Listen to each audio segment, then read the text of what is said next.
Hi, my name is Bree Duplashan. I am in the E&C 1102 class, and this is my final for now research deliverable. I will start with my CARS model.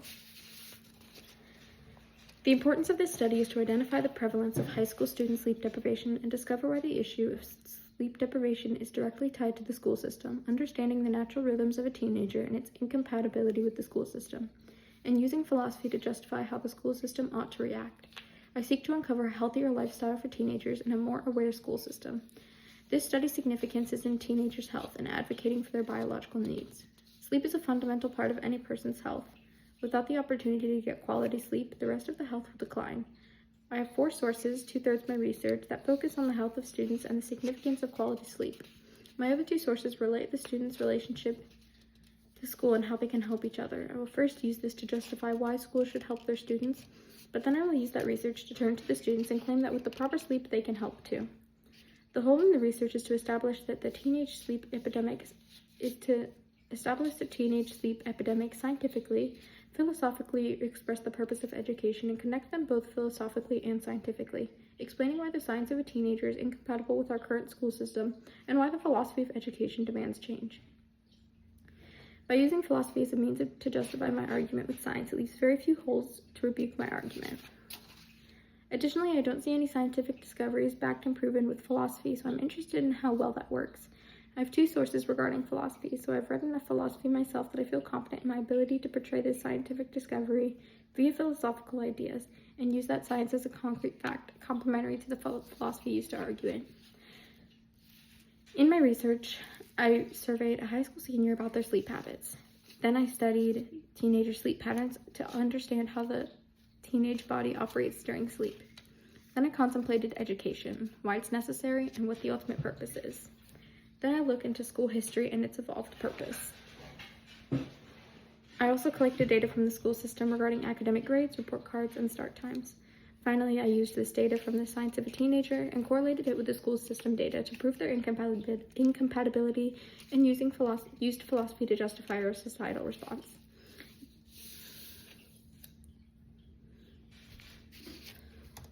I used 6 main sources, which proved for my methods. First, I used an article about the 2023 American Sleep Foundation poll. This article talked about the relationship between sleep quality and mental health. The first main point was that Americans, on the whole, have reported their sleep quality to be fair, predicting that a widespread dissatisfaction with sleep may be a contributing factor to poor mental health. The article then goes on to describe the noticed relationship between sleep quality and mental health. A specific emphasis on depressive symptoms was shown in the research. I chose this source because I'm interested in learning about the sleep deprivation of teenagers and the connection to the school system. What you need to know about melatonin. This article was about melatonin and daytime sleepiness in teenagers.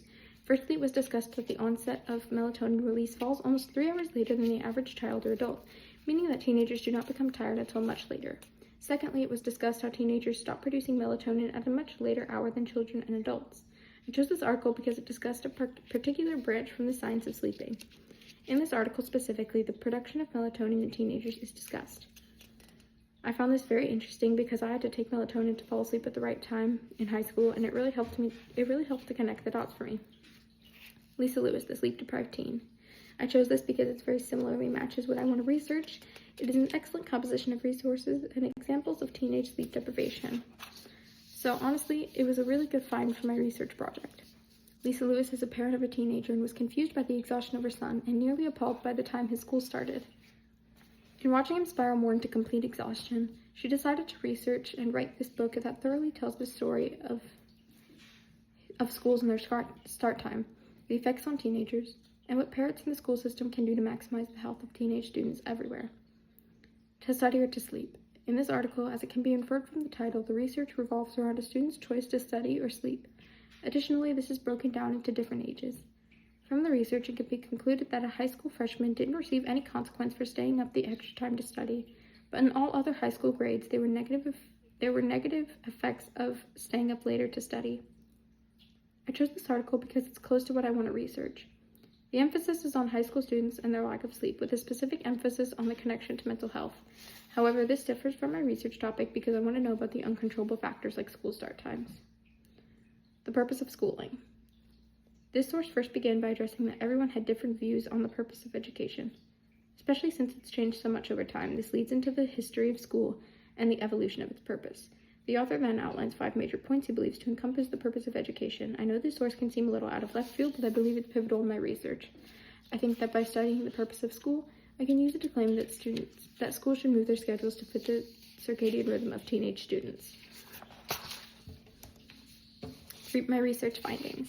Melatonin is a hormone that your brain produces in response to darkness.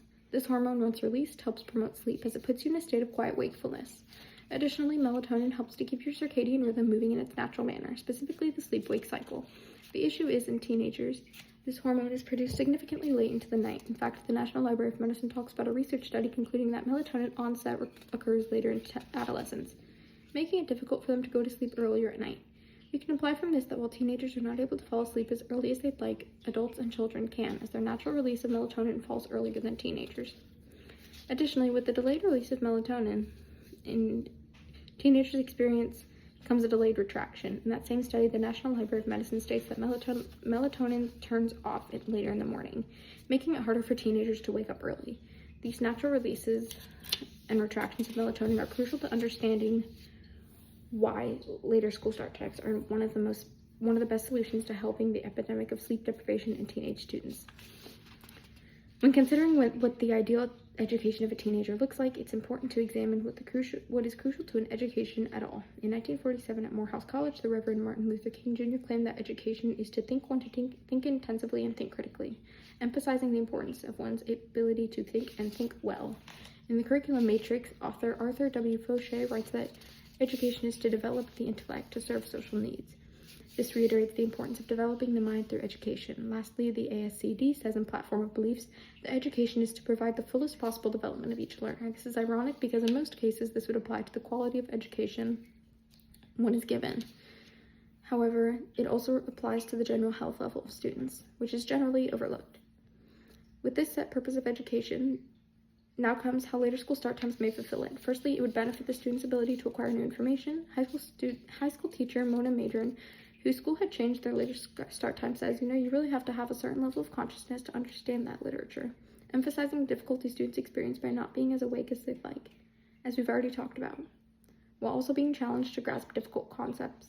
Secondly, later school start times help students retain information.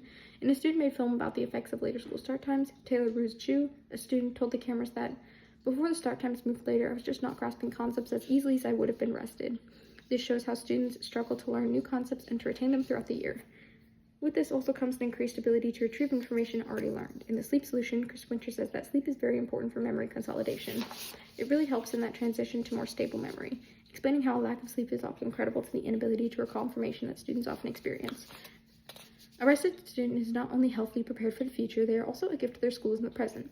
If schools were to move their start times later, it actually results in better attendance, lower tardies, and greater graduation rates for schools.